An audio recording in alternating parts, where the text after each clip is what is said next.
Today we are continuing our what hero packs to buy for aspect cards series with cycle 5. This is the Sinister Motive cycle. So just a quick reminder, what we do is we go through each hero pack, plus we're going to go through the box too to kind of talk about the aspect cards, but we're just focusing on the aspect cards, talking about what ones I like, what I don't like, how I use them, etc.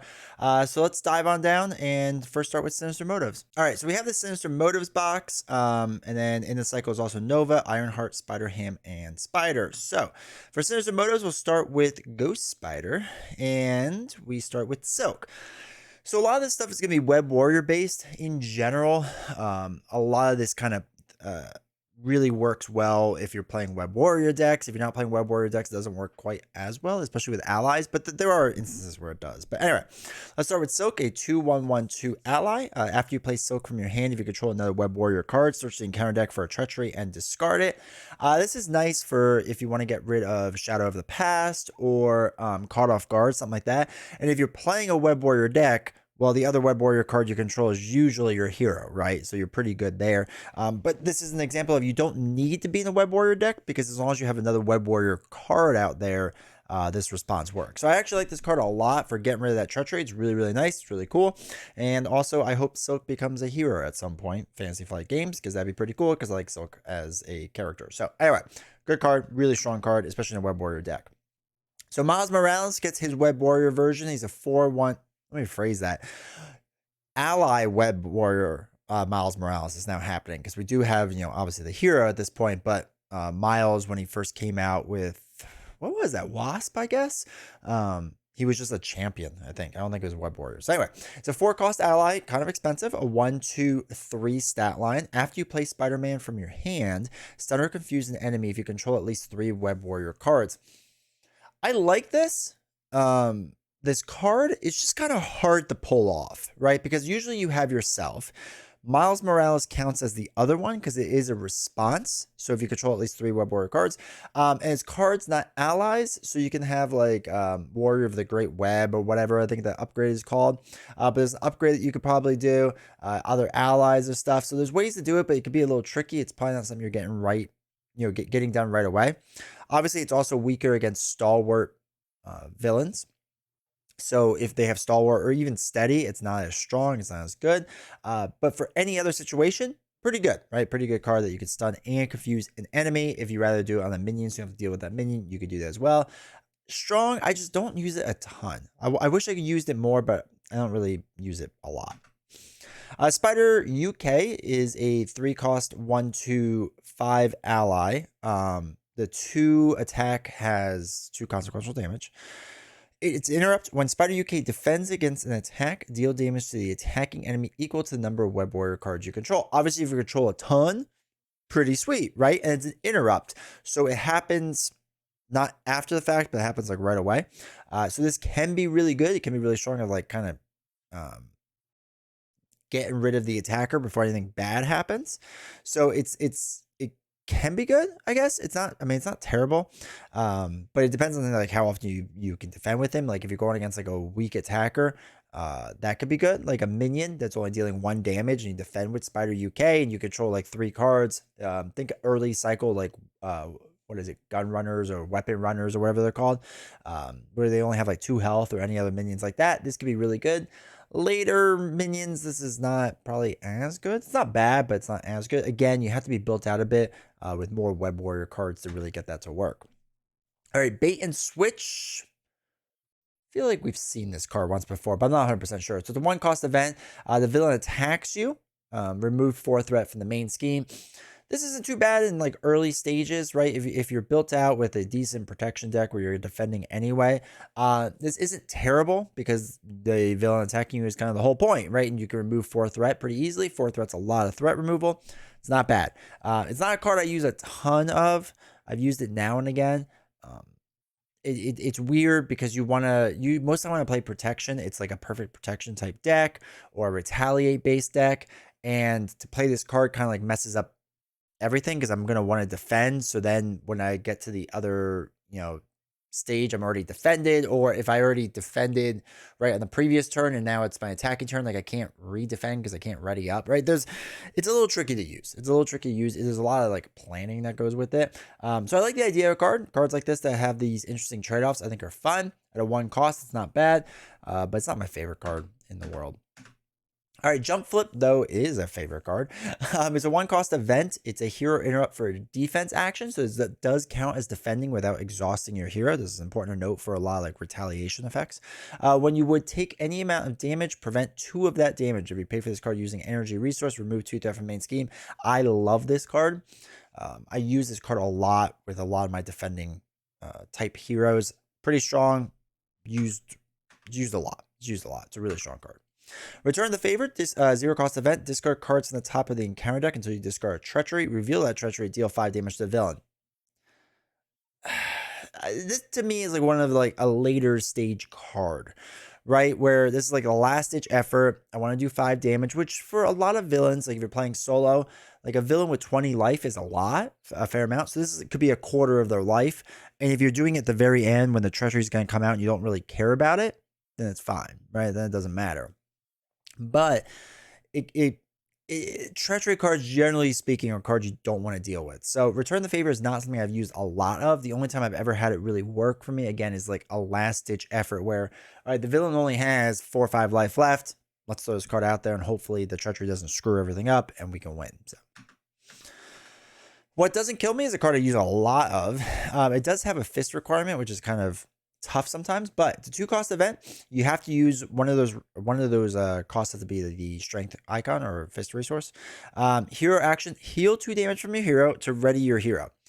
Now, due to the 1.5 rules, because now when we're coming out with this video, the rules have come out, both sides of the arrow have to be like done, right? So if your hero is already ready, you can't use this card.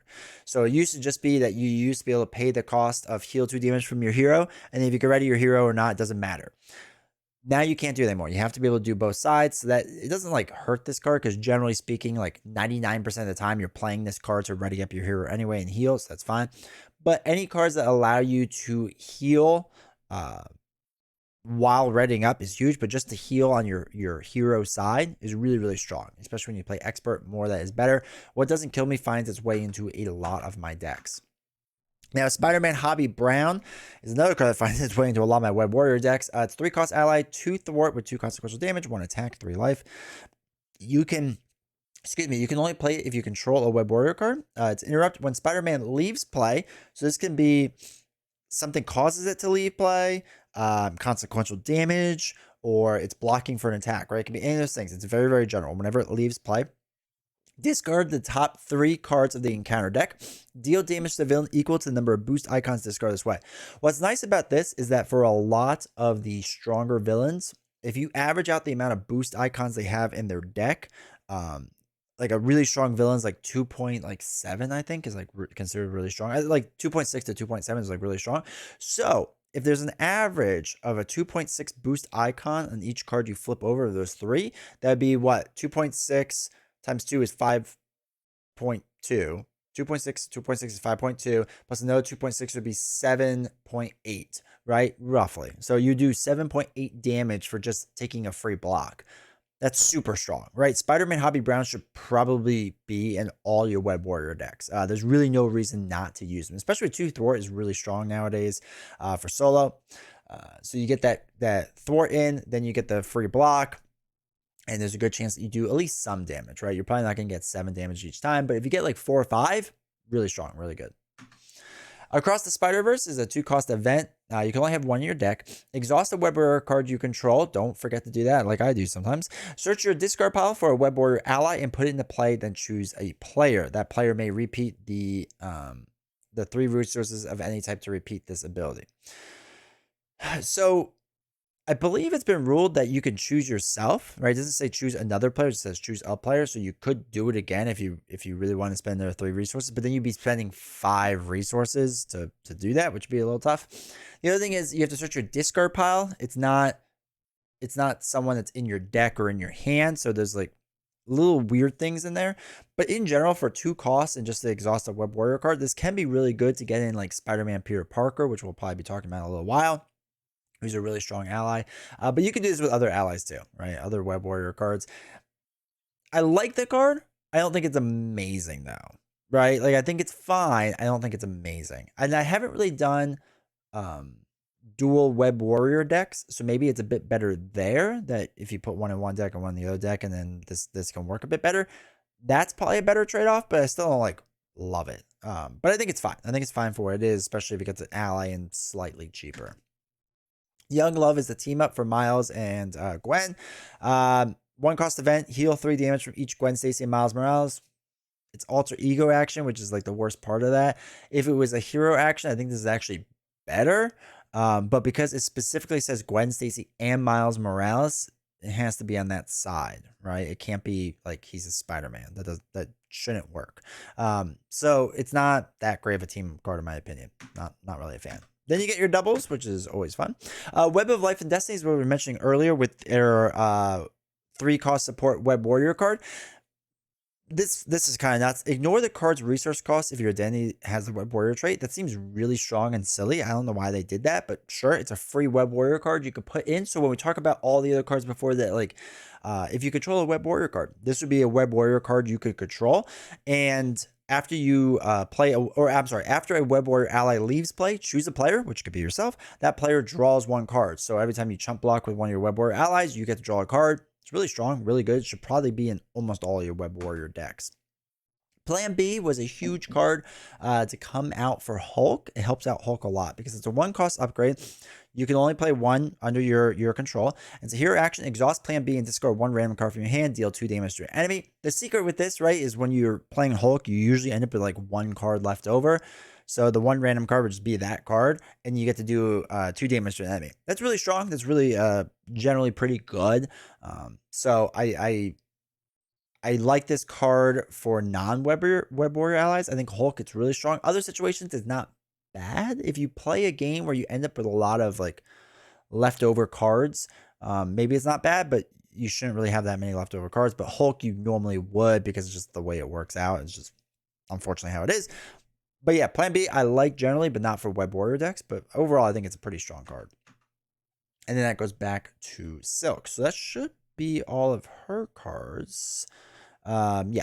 So then we have Miles Morales, who he came with a shield deck, which was terrible for his precon, but Miles Morales is very good, and the shield deck is very strong if you use it properly and you don't screw it up sometimes like I do. But let's go through these cards. They're all justice cards. So it's 3-cost ally from Monica Chang. 1 thwart, 1 attack, 2 life. She's a shield card.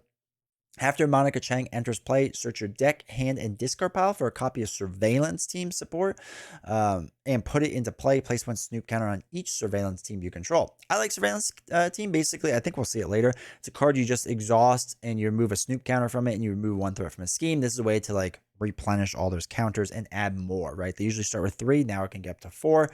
If you can get 3 of those out there, like to exhaust 3, if you exhausted all 3 each round to remove 3 threat from schemes, like that keeps things well in check.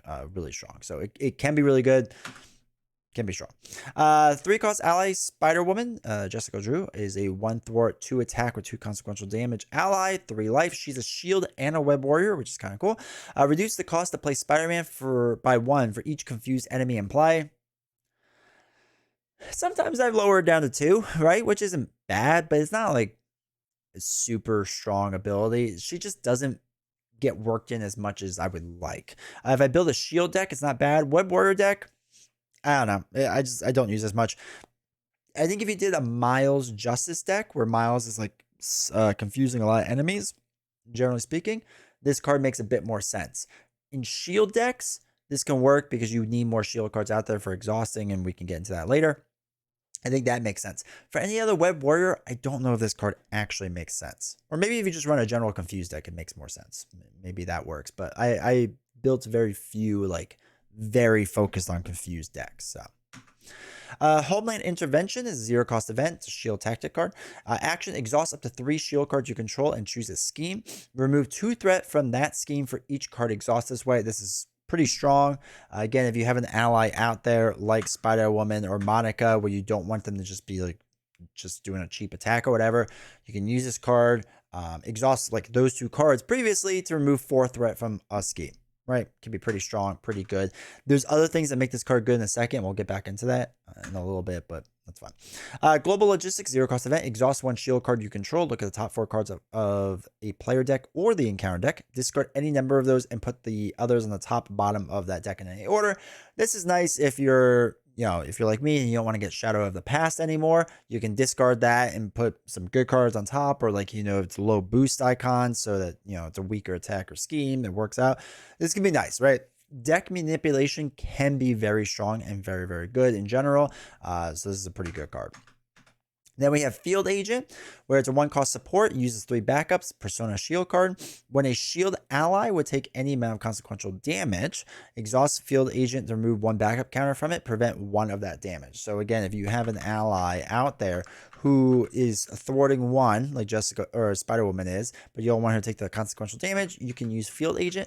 I haven't used it a ton. Like it's not that it's a bad card, and sometimes I've thrown 1, maybe 2 in my deck, but it's not a card like I'm in love with, because a lot of times I'm blocking with my allies. So I think that's more on me, that I have to come up with better strategies than just to like do general blocking with them.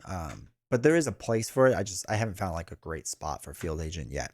Surveillance Team is what we kind of talked about with the Snoop counters. So it's got a 2-cost support, uses 3 Snoop counters. When they go away, you get rid of them. Exhaust Surveillance Team and remove 1 Snoop counter from it. Remove 1 threat from a scheme, right? So if you got 3 of these out there, and then they each have 3 counters, and you're able to put a 4th one on each one, that'd be for a 12 general threat you can remove over the course of 4 rounds.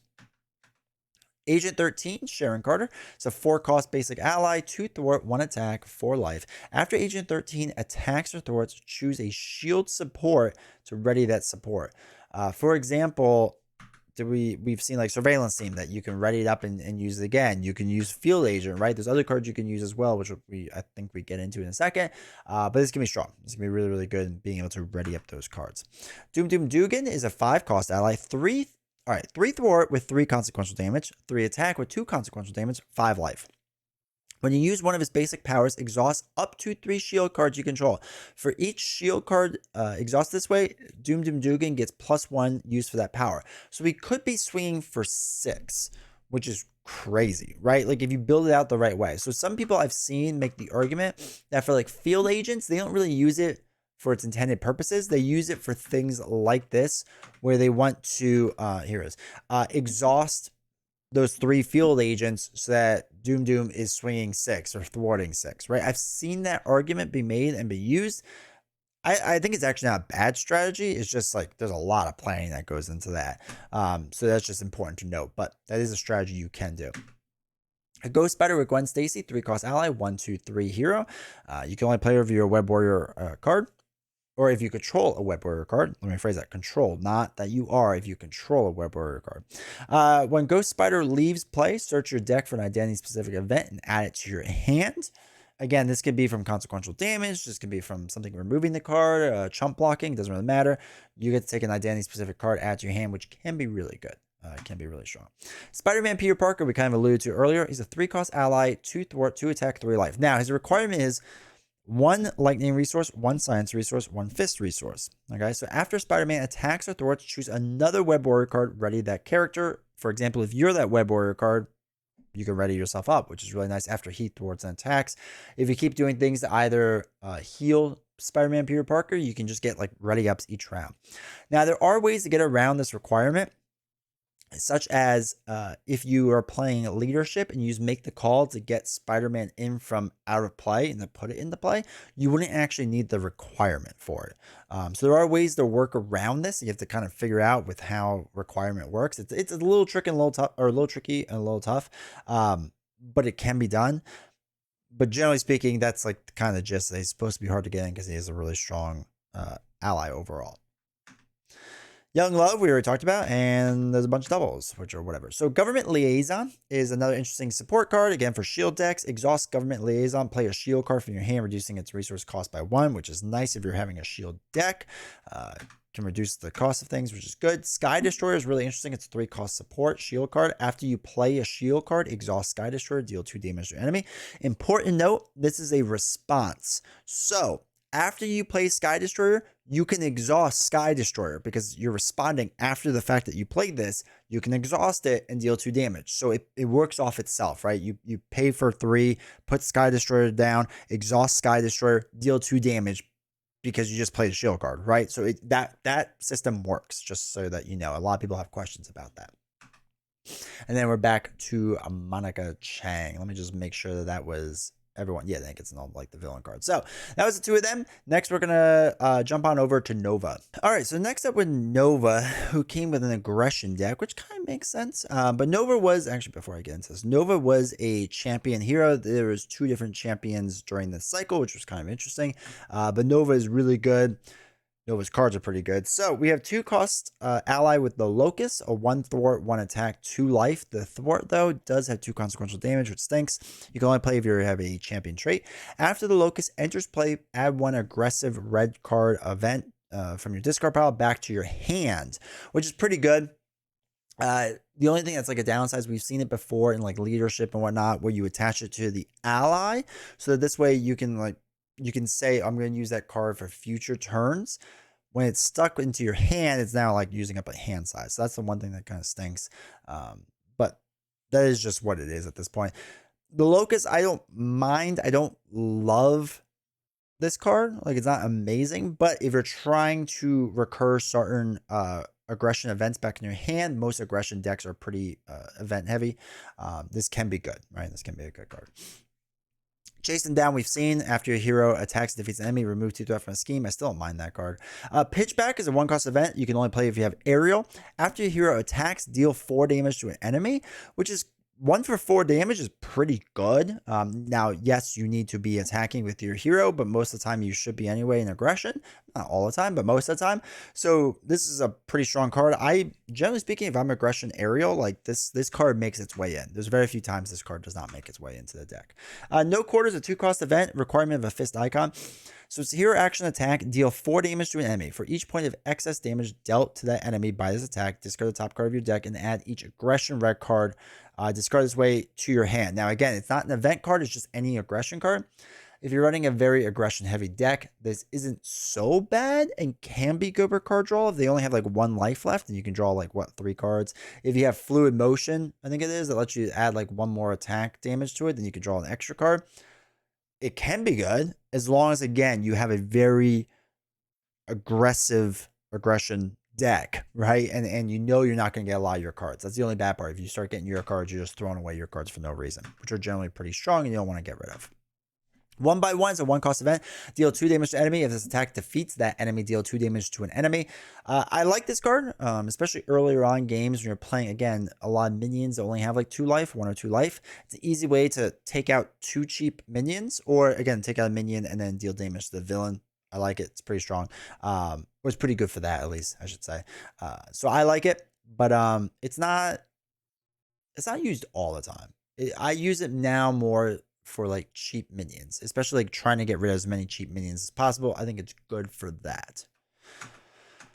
Then we have the Power of Aggression, normal double red resource. That's fine. Fluid Motion is what we kind of talked about before. This is the Web Warrior version of the card. I'm pretty sure we've already talked about it in the past. But after you play an attack event, exhaust this card, your hero gets +1 attack until the end of the phase. Fluid Motion is not what I was thinking of. I was thinking of something else. But anyway, so you play an attack event, you get +1 to your attack. This is good if you can ready up your hero especially, and you can get 2 uses out of this. And you just have to exhaust it. So again, it's good for playing an attack event and then being able to attack with your hero after the fact.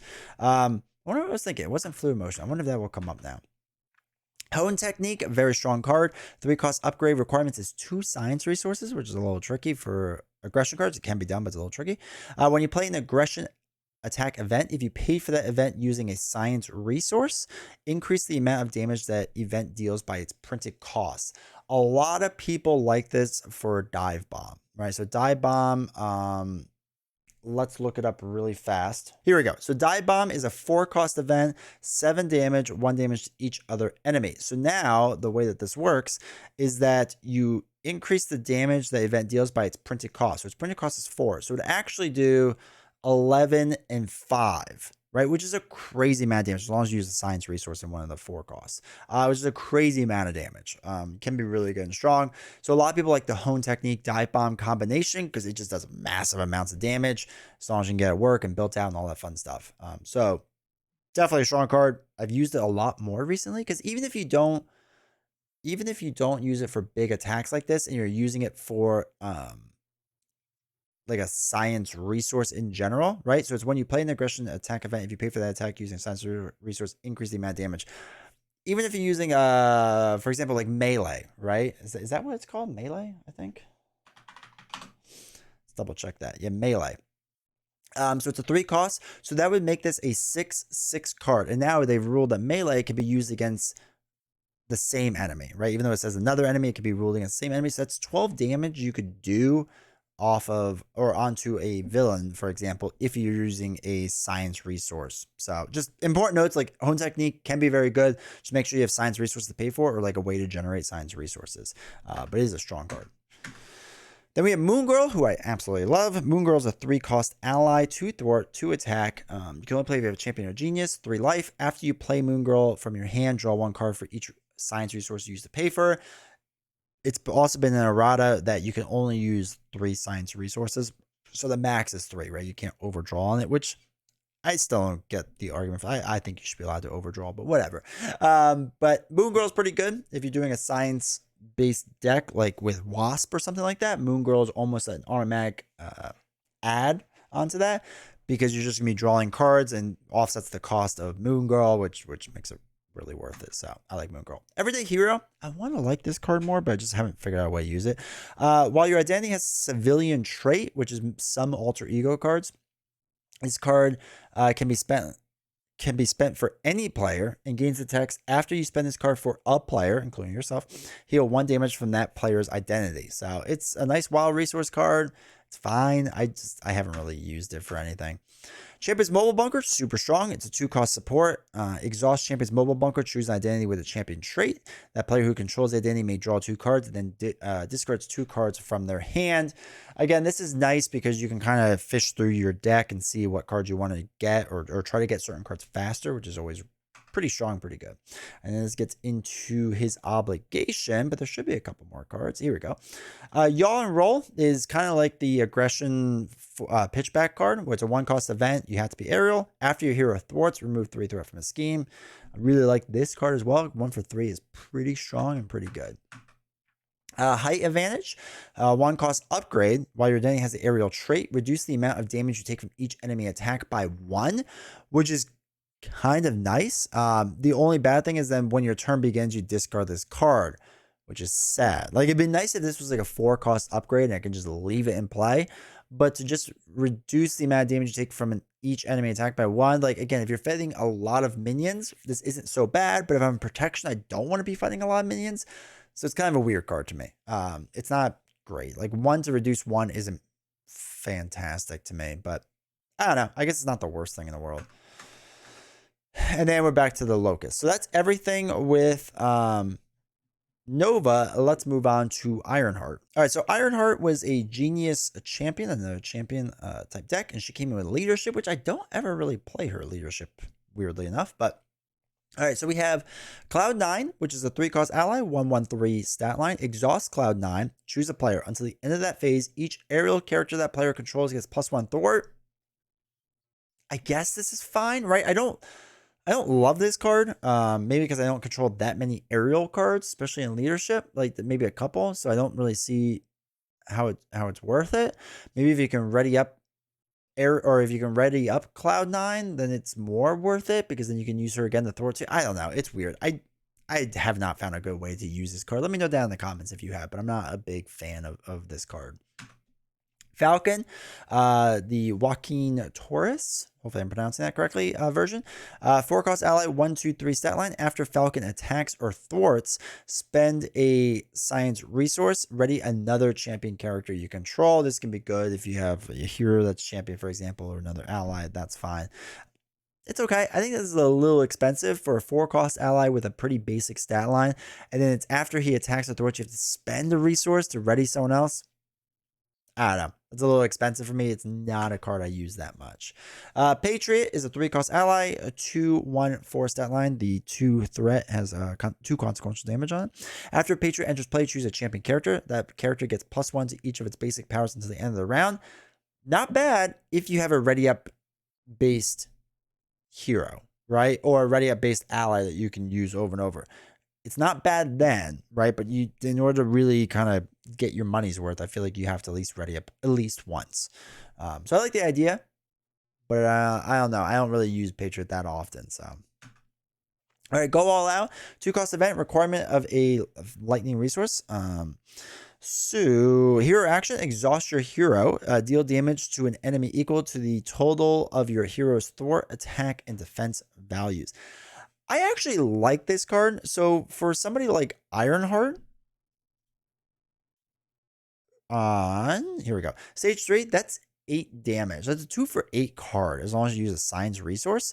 That's kind of cool. And then if you're doing anything that has like stat buffs on them, it's even stronger, which is really cool.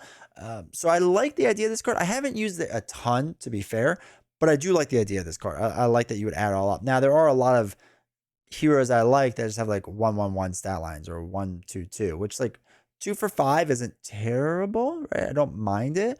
But I feel like in multiplayer it's better if you can like boost one character a lot or one hero a lot. So I haven't used it a ton, but I don't hate the card or anything. All right, push ahead is a 3-cost event, requirement of a Signs resource, exhaust your hero, remove a threat. Again, same exact thing. It's interesting that the attack is a 2-cost and the threat is 3-cost. So again, if you have Ironheart where she's doing 3-for-8, really good. But other heroes, like Miss Marvel is a 1/1/1 stat line, it'd be a 3-for-3. It'd be completely worthless. 3-for-6 on like a Captain America makes it worth it, but 3-for-5, like maybe? I don't know. 2-for-5 is generally pretty good thwart. 3-for-5, I don't think is as good. So I don't know. I don't love this card. I don't use it a ton. I've definitely used go all out more than I've used push ahead. Maybe I should try using push ahead. Might be interesting. I don't know. Morale boost, I'm pretty sure we've seen before.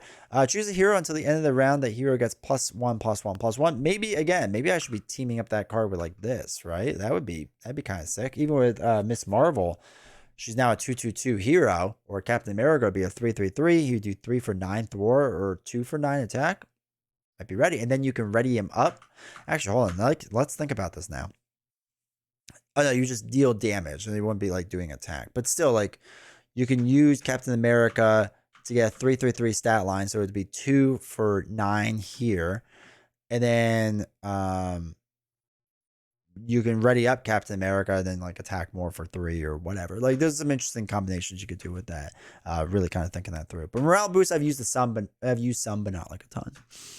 3-cost support of R&D facility. Requirements is 2 science resources. Uses 3 research counters. Hero action. Exhaust R&D facility and remove 1 research counter from it. Choose a friendly character and play. Could be anything. This character gets +1/+1 thwart and attack until the end of the phase. A friendly character is your hero if you want it to be, right? You can increase your stat line for your hero, which again, if you have a ready up type hero, can be pretty good. It can be strong. It's things that only gets to 3 uses. That's why I feel like if you have a ready up hero or a ready up character, this is better. But if I'm just getting +1 attack for 3 rounds in a row for 3 cost, that's not as worth it to me. But if we have things that you can play off of thwart and play off of attack, again, for example, a push ahead or whatever, yes, makes a lot more sense then. Makes a lot more sense. So. Power of Leadership, we've seen the basic blue card before, and Agent 13 we've seen before. Snow Guard's a very interesting card. I love this card. It's a 4-cost ally, 0/0/3. So after Snow Guard enters play, you place up to 3 counters on her, right? So depending on which amount of counters there are, changes her stat line. So if you just want to place 1 counter on her, she gets +3 attack and gains overkill. Okay, not bad.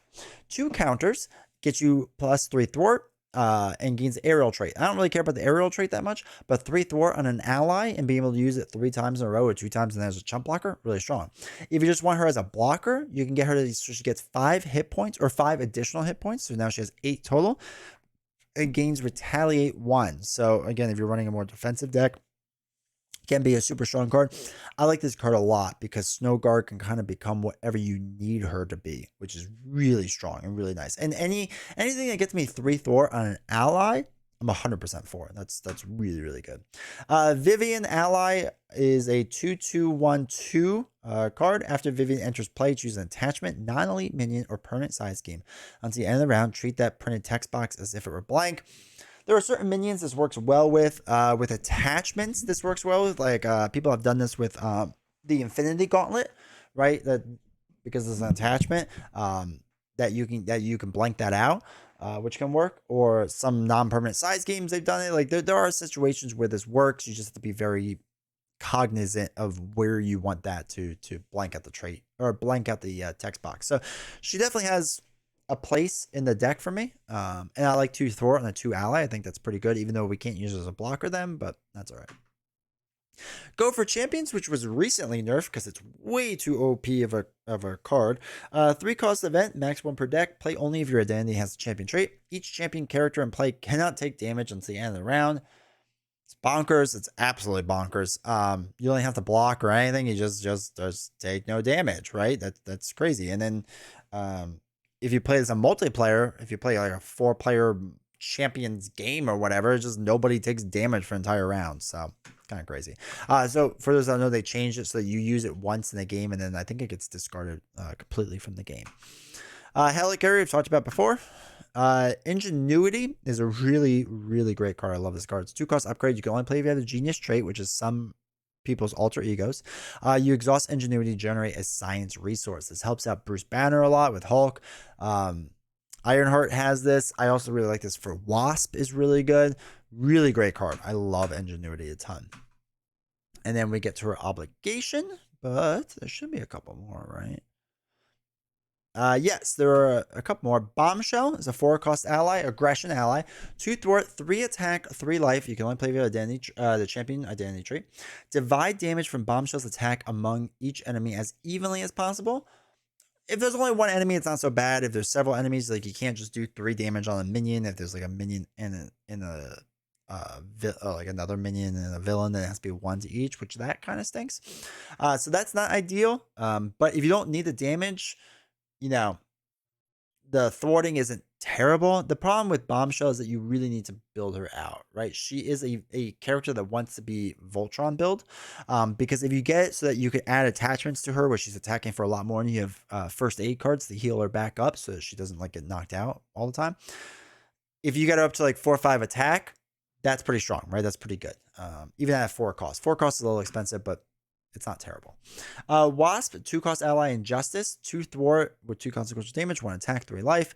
Wasp ignores the guard keyword, patrol keyword, and crisis icon. This is super nice. This is super nice because there are times that Justice can get stuck behind the crisis icon, or even the patrol icon. Guard is just, for attacking, which doesn't really, you're probably not going to use her for that. But patrol keywords can throw you off. Crisis icons can throw people off. It's really nice that you can kind of get around that with her and really just kind of save your game and not stress so much. And the final one is Pinpoint, a 2-cost ally, 1 thwart, 2 attack. The 2 attack has 2 consequential damage, 2 life. Can only play with champions. When a player card would be placed into a discard pile from play, exhaust Pinpoint, shuffle that card into the owner's deck instead. Not bad, right? After you use an event and you want to like bring it back in and recur it back in, exhaust Pinpoint, right? If you want to, with whatever card, doesn't matter, with resource cards, right? Just exhaust Pinpoint and shuffle back in. Pinpoint is interesting. It's a card I haven't exploited as much as I should, but it definitely is a good card. Definitely a strong card. So that's everything for Ironheart. Next up is Spider-Ham. All right, so Spider-Ham is a web warrior, arguably one of the strongest heroes in the game. Came with a Justice deck. And Lady Spider is a 4-cost ally, 2 thwart, 2 attack. Both of them have 2 consequential damage, 4 life total. After Lady Spider thwarts and removes threat from a scheme, if you can control another web warrior card, again, this could be your hero, remove an equal amount of threat from a different scheme. That's kind of nice, right? That's kind of nice, especially if you can heal up Lady Spider, that she's doing 2 thwart on 1 scheme, right? So after Lady Spider thwarts and removes threat from a scheme, doesn't matter if it's main or side, whatever, you can do another one. It has to be different, right? So you can't do the main scheme twice. But again, to be able to exhaust and remove 4 threat total, pretty good. That's pretty strong. You have to kind of be able to heal up Lady Spider a bit to make it really worth it, in my opinion. But even if you did it twice in a row, that's still like 8 threat removal over 2 rounds isn't too bad. Again, you need a side scheme in there. Now that we're getting hero side schemes, this card could be making a lot more sense then. Spider-Man, Pavatir Prabhakar. I'm so sorry, I'm butchering that. 3 cost ally, 1 thwart, 1 attack, 3 life. After Spider-Man enters play, remove 1 threat from a scheme for each Web Warrior card you control, including Spider-Man, right? Because it's a response. So if your heroes one, if you know, this ally comes in, if you have the support that we saw, right? There's so many things, and there's no limit. So you can just remove 1 threat from like each of these different schemes. For something like Venom Goblin, this is kind of nice, where there's like a bunch of schemes. So again, you need to be playing a deck where you're going against many side schemes. Now that we're having, again, hero decks, I think this helps a bit more and becomes a bit stronger of a card. But I do like it. I do like the card. I think it's pretty decent for what it does. Even the odds, 2 cost event, requirement is a lightning resource. Hero action, remove 1 threat per person from each side scheme. Deal 1 damage to the villain for each side scheme defeated this way. It's fine, right? Like if there's a ton of side schemes, okay. But if you're playing solo and there's a ton of side schemes and they're all at 1, you're probably not doing well in general. I don't think I've ever used this card. I think for multiplayer, maybe it has a better chance of being good. But I don't love it. I don't love it. It's not a card I've really ever used, I think. Yeah, I don't think I've ever even really tried it because it just doesn't make sense in any of my decks. Great responsibility, 0 cost event. When any amount of threat be placed on a scheme, you take it as damage instead. Sure, like generally speaking, I don't want to be taking a ton of damage. So it removes a couple of threat. That's not bad. If I'm playing to flip down anyway, maybe it's better. Like I'm about to heal, sure, but I don't think it's great. I've used it a couple times, but it doesn't work out the way I think I would like it. The way I would like it to. Making entrance, I'm pretty sure we've had this already, but it's when your hero makes a basic thwart, it gets 2 plus thwart for that thwart. After the thwart ends, if your hero removed all threat from a scheme that way, heal 2 damage from your hero. Anytime you have cards that can heal up your hero pretty good, if you have a 2 threat hero already, you're removing 4 for solo.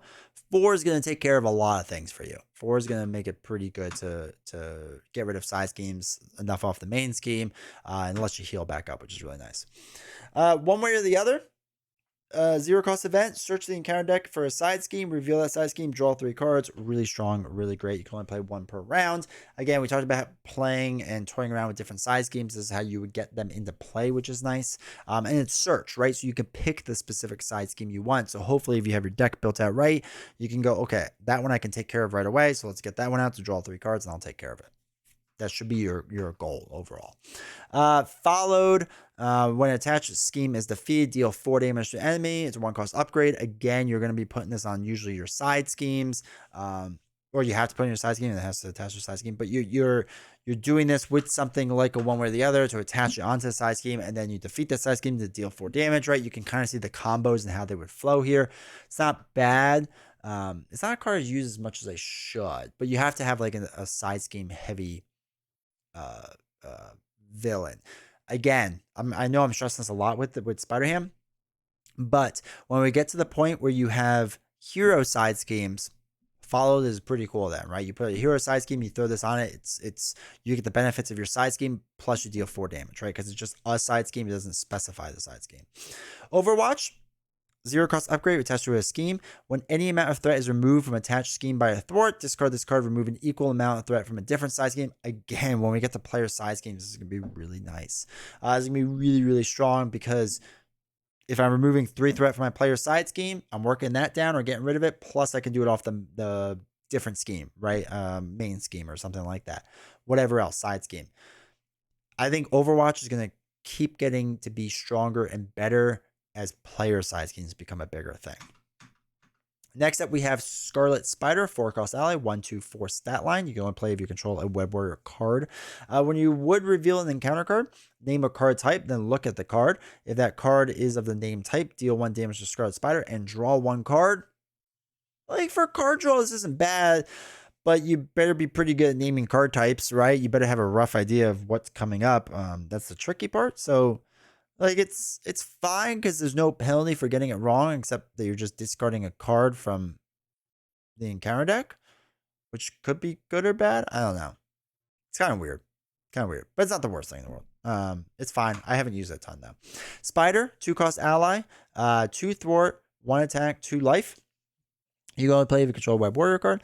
After Spider, or add Spider, when defeated, add Spider to your hand if she was defeated by taking excess consequential damage. So generally speaking, you have to get her to do an attack first round and then thwarting the second round, right? So if you just thwart the first round, she does too. That's not excess consequential damage, that's the exact amount. So you have to like attack the first round, thwart the next round, and then you can get her back to your hand, which is a pretty good trade-off. And again, I like allies that are cheap that allow me to remove 2 threat. That kind of, if for solo, keeps the game really in balance. Team building exercise we've had before. Pretty good card. With Web Warriors makes a lot of sense. Web of Life and Destiny we've had already, and then goes back to Lady Spider. So he does have some other cards. We just have this one. Okay. Warrior of the Great Web as a 1-cost upgrade. You can attach to a character with Spider in its title. They now gain the Web Warrior trait. So this is the fix Spider-Man Peter Parker and Jessica Drew's Spider-Woman. After a Web Warrior ally leaves play, attached character gets +1 attack until the end of the phase. Kind of cool, right? For Spider-Woman, I actually really like this 1-cost upgrade. I think it's really good. But it's just their way of like trying to retcon the Spider-Man, Spider-Woman, and making them Web Warriors when they never did that, and they should have had that in the beginning. So anyway, that's that. And that's everything for Ham. Now we have our last hero, which is Spider. All right, so Spider comes in protection. She has some pretty interesting cards. So 2-cost ally Daredevil, 2 thwart, 1 attack, 3 life. After Daredevil defends against an attack, move 1 damage from him to an attacking enemy, which is pretty nice, right? It's pretty good that you'd be able to move that damage over. Could work well. I don't think I've used it a ton. Maybe I should. Yeah, maybe I should. I don't hate the idea of it, but I haven't used it a ton. So Spider-Man Noir, really good card. It's a 3xx3 card. So X is equal to the number of face-down cards attached to Spider-Man Noir. After you resolve a Treachery, if you control another Web Warrior card, attach that Treachery face-down here. So for certain villains that have really bad Treachery cards, right? After you resolve it, you can give it to Spider-Man Noir and keep it trapped under there. For like Caught Off Guard, where you don't want to deal with that a lot, or Gang Up or Advanced or things like that. You don't want to deal with those cards over and over. You can add it to Spider-Man Noir. Now, the key is you can't let Spider-Man Noir get knocked out, because if he does, then all the Treachery cards go back. But he does become a 3/3 hero at that point, or ally, not hero. 3/3 ally with the Treachery cards face down, which is pretty cool. But to me, the bigger thing is that you can use it to hold on to a Gang Up or an Advance or a Caught Off Guard, right? To be able to hang on to those cards, I think is really useful and can be really good. So I like Spider-Man Noir. I think it's actually a really cool and interesting design, and I've used him more and more recently. Repurpose, 0-cost event, discard a tech upgrade you control. Ready your hero and choose thwart, attack, or defense. Until the end of the round, your hero gets +X to the chosen power, where X is equal to the upgrade's printed cost. Can be really strong, right? If you have a 2 thwart and you remove a 2-cost upgrade, you have 4 thwart now, right? After already doing 2, because you readied up your hero. People love this card, and I do think this card is good, especially with a lot of protection now is built around tech upgrades. We recently did an Iron Man game where Iron Man used a card, or used this card in it, which was pretty interesting, because Iron Man has a lot of tech upgrades. So yeah, I think it's good. I think it's fun. I like this card. It's not as crazy as I thought it was going to be, but it's still good. Like, it's still very, very good. I just think I haven't built around it as much as I should. I think I need to play with it some more, but it's definitely a good card, and definitely has a great purpose, or repurpose, that is. Okay, 2-cost event of Thrip. Hero action, deal 1 damage to a Spider Warrior character you control. Place a total of 2 stun status cards on up to 2 enemies. Even even if you're just using this against the villain, I think this is almost worth it, right? A 2-cost event, you deal 1 damage to yourself, whatever, and you can place two stun status cards on up to 2 enemies. So even if they had steady, you could still stun them, right? Because it's up to 2 enemies. So a total of 2 stun status cards on up to 2 enemies. So you could put the 2 stun status cards onto a steady villain to completely stun them, or you could do it on 2 different, like a villain and a minion, or 2 minions, or whatever, right? I actually really like this card. I think this card's pretty strong and pretty good. Again, as long as they don't have Stalwart. Stalwart's the only thing that slows this down. But other than that, it's a good card. Energy Barrier we've had before. Good card. Solid. Use it all the time. Force Field Generator is like the better version of this. 3-cost upgrade. It's a tech. Uses 6 energy counters. It's a Force Interrupt, which is important to note because Force Interrupt happens before the interrupt. Okay, so if you have Energy Barrier and Force Field Generator out, Force Field Generator has to be used first. The priority order is Force Interrupt goes first. So when you would take any amount of damage, remove that many energy counters from here. For each energy counter removed here, prevent 1 damage. So basically, you can prevent 6 total damage to your hero, which is pretty good. The only key thing to note is Force Field Generator, you can only have 1 out per the player, so you can't put 2 of them out, which kind of stinks. I wish you could put more out, but thematically, it makes sense. Spire Tinkle is a 1-cost upgrade. When you would reveal an encounter card, deal 1 damage to a web warrior character you control. If that card's a treachery, cancel its 1 reveal effects and discard Spider Tinkle. I like this a lot. So, if it's like Shadow of the Past, right, and you want to like just cancel out and you don't have to worry about it, done, right? Like it just, you take a damage, it's 1-cost upgrade, it just sits around and waits for something bad, or if it's if it's caught off guard, you just discard this, you don't have to worry about that. But if it's like a gang up, which can be really rough, or an advance that always happens at the worst possible time, it's really nice to have this option out there to stop that from happening, right? So definitely a good card for Web Warrior decks. Spider Ham Ally is 3/2/2/3 with no consequential damage. You can only play if you control a Web Warrior card. After Spider Ham attacks or thwarts, discard the top card of the encounter deck. For each boost icon discard this way, deal 1 damage to Spider Ham. We talked before earlier in this video about all the average on harder villains is like a 2.6 or 2.7 boost icons per like draw. So I mean that can knock out Spider Ham in 1 hit, which stinks. But on villains where it's a lot lower, like closer like in the low 2s or high 1s, not bad, right? It's not bad. And you always get a chance to be lucky. You know, there are cards in the standard set that have 0 boost icons. So that could work out really well to your advantage. It's not guaranteed or anything, but it's definitely a possibility. 2-cost ally with Spider-Man Allo Octavius. 1 thwart, 2 attack with 2 consequential damage, 2 life. You can only play if you control a Web Warrior card. After you play Spider-Man from your hand, ready an upgrade you control. If the upgrade is a tech trait, discard 1 card. For a lot of the Web Warrior cards, a lot of their upgrades are tech based. So it's really kind of nice. I really like this card a lot, and I use it a ton. I use it a ton in my Web Warrior deck. It's pretty much an auto include for Web Warriors. Limitless Stamina helps fix Hulk a little bit. It's a 1-cost event. You can only play if your identity has at least 15 or 14 printed hit points, and you get to ready your hero. It's a cheap way to ready up your hero. It helps out Hulk a ton. Should be in most of your Hulk decks. Also helping out Hulk, because it has a picture of Hulk on it, is a 1-cost upgrade with Unshakable. You can only play if you have at least 14 printed hit points, and you gain Steady, right? So it takes 2 status cards to either stun or confuse you. This is big because Hulk getting stunned kind of was like a huge thing against him. This doesn't fix it, but this makes it a lot better. This was pretty much their attempt to try like fix Hulk was through Unshakable. Clarity of Purpose is probably the strongest card you can give to Spider Ham. I've gone over this in other videos, but it's a 1-cost upgrade. You attach it to a friendly character, exhaust this card and deal 1 damage to the attached character. You generate a science resource. Just so you know, this is super big because whenever Peter Porker or Spider Ham, after he takes any amount of damage, you place 1 Toon counter on him, right? So he takes 1 damage from this, you place a Toon counter, which can be used as a resource, and then he generates a resource. Pretty cool, right? Pretty fun. So that's pretty strong. Is that the last one? Then we have the bottom one. No, that's it. Yeah, I guess that's it. I think that's it. Yeah, that looks like it. So anyway, that's all the cards from that cycle. All right, so hopefully you've been enjoying this series. We're almost to the end. We just have one more cycle to do after this one, so that's pretty cool. But yeah, I really enjoy doing this. It's fun to go over kind of old cards and kind of think things through and see how it works. So I've enjoyed it.